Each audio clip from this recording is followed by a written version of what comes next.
Hello and welcome back to another video.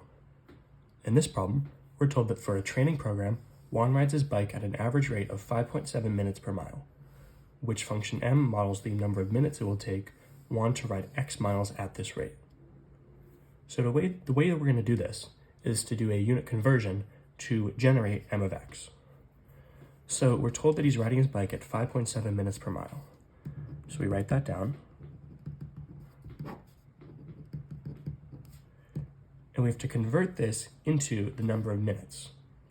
We're told that he is riding x miles, so we can multiply this by x miles.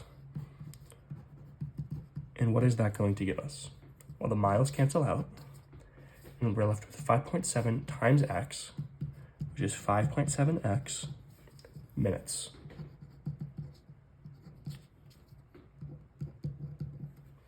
So which function m models the number of minutes?